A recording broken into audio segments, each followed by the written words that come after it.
अस्सलाम वालेकुम दोस्तों, थैंक यू वेरी मच। आपने मेरी पहली वीडियोस देखी, उनको लाइक किया, सब्सक्राइब किया और बहुत अच्छे अच्छे कमेंट्स मुझे आए। मैं उम्मीद करता हूँ कि मेरी आने वाली वीडियो आप देखेंगे, इसको सब्सक्राइब करना और शेयर करना ना भूलिएगा। आज का हमारा टॉपिक है अकाउंटिंग साइकिल, जिसको हम पहले भी डिस्कस कर चुके हैं। अकाउंटिंग साइकिल क्या होता है? ये एक साइकिल है पूरा अकाउंटिंग का, जो अकाउंटिंग का पूरा 1 ईयर में या फिस्कल ईयर में जिसको आपको कंप्लीट करना होता है। उसमें क्या क्या चीज़ें आती हैं, हम आज उसको डिस्कस करेंगे। जैसे नंबर 1 पे analyse business transactions.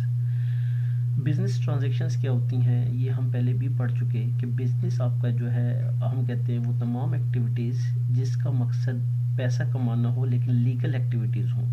Illegal activities को हम बिजनेस नहीं कहते। तो तमाम एक्टिविटीज़ जिनका पर्पस, जिनका मकसद पैसा कमाना हो, उसको हम बिजनेस कहते हैं। और जो बिजनेस की ट्रांजैक्शंस होती हैं, लेन देन की बातें होती हैं, सेल्स परचेज की बातें होती है, उसको हम ट्रांजैक्शंस कहते हैं। तो फर्स्ट हम बिजनेस की ट्रांजैक्शंस को एनालाइज करते हैं कि ये बिजनेस की ट्रांजैक्शंस हैं कि नहीं। अगर उसमें मॉनेटरी टर्म्स इन्वॉल्व हों, जैसे कि कैश इन्वॉल्व हो, बैंक्स इन्वॉल्व हों, तो आपकी वो मॉनेटरी ट्रांजैक्शंस कहलाती हैं, बिजनेस ट्रांजैक्शंस कहलाती हैं। तो बिजनेस की जो लेन देन की बातें हैं, फर्स्ट हम उसको एनालाइज करते हैं कि ये बिजनेस की लेन देन की बातें हैं या नहीं है।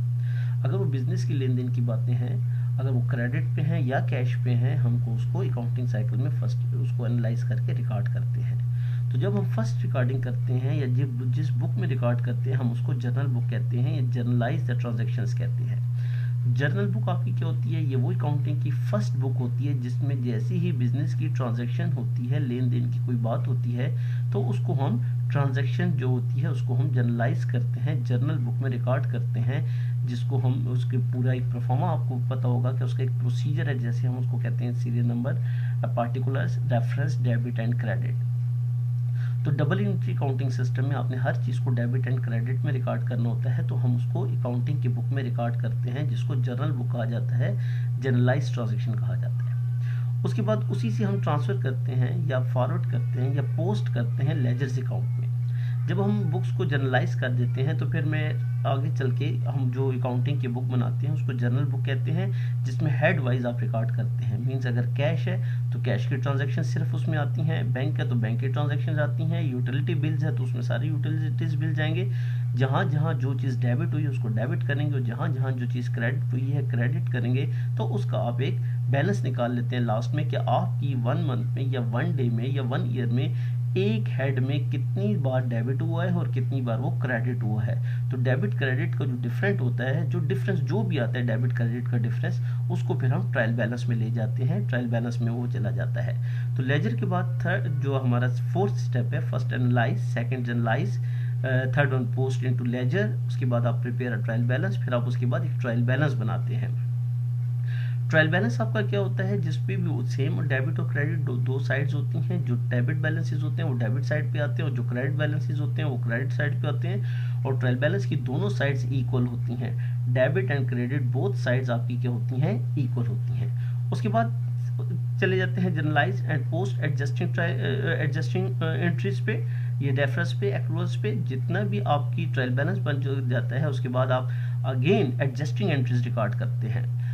जितनी भी आपकी एक्रूअल्स की होती हैं या रेफरेंस एंट्रीज होती हैं, उसको आप जर्नलाइज करते हैं, आप उसको एंट्रीज को एडजस्टिंग एंट्रीज के तौर पर रिकॉर्ड करते हैं, जो इससे पहले जर्नल या पोस्ट लेजर में या ट्रायल बैलेंस में नहीं आई होती। जो एंट्रीज आपकी इन दो बुक्स में नहीं आई होती, उसको अगर वो फिर ट्रायल बैलेंस में भी नहीं आती, तो उसको हम एडजस्टिंग ट्रायल बैलेंस से पहले वो एंट्रीज पास करते हैं। उसके बाद आपका जब वो एंट्रीज पास हो जाती हैं, उसके बाद आपकी चली जाती हैं प्रिपेयर एडजस्टिंग ट्रायल बैलेंस। जब आपका ट्रायल बैलेंस बन जाता है, उसके बाद आपकी एडजस्टिंग एंट्रीज होती हैं। एडजस्टिंग एंट्रीज जब आप कर लेते हैं, तो उसके बाद आप एडजस्टेड ट्रायल बैलेंस बनाते हैं। तो एडजस्टेड ट्रायल बैलेंस में आपकी जो एंट्रीज आपको जैसे मैं बताया जर्नल लेजर में नहीं आई होती और ट्रायल बैलेंस में नहीं आई होती, वो जब आप नई एडजस्टिंग एंट्रीज रिकॉर्ड करते हैं, तो उसके बाद आप एडजस्टेड ट्रायल बैलेंस बनाते हैं।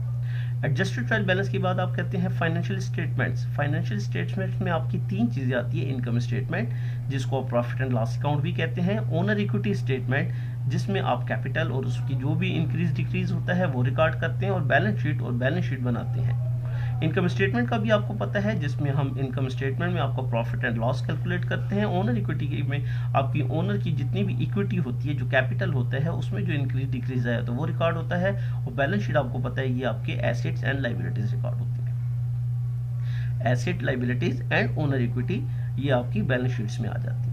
उसके बाद फिर आपने जब आपकी फाइनेंशियल स्टेटमेंट बन जाती हैं, generalise and post closing entries, उसके बाद जो पोस्ट क्लोजिंग एंट्रीज होती हैं वो तमाम ईयर के एंड में जो एंट्रीज रह जाती हैं वो आप उसको रिकॉर्ड करते हैं। और उसके बाद फिर आप एक पोस्ट क्लोजिंग ट्रायल बैलेंस बनाते हैं।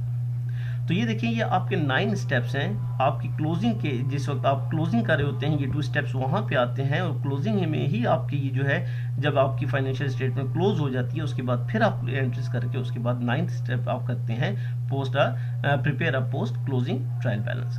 तो देखिए, ये पूरा आपका अकाउंटिंग साइकिल आपका कंप्लीट हो जाता है 1 ईयर में। या आप इसको फिस्कल ईयर कहते हैं या इसको फाइनेंशियल ईयर कहते हैं। तो ये फिस्कल ईयर, फाइनेंशियल ईयर में ये तमाम आपकी ट्रांजेक्शन रिकॉर्ड होती हैं। तो उम्मीद करता हूँ ये वीडियो आपको पसंद आई होगी। इसको लाइक कीजिएगा, सब्सक्राइब कीजिएगा और इसको शेयर करना ना भूलिएगा। Thank you very much.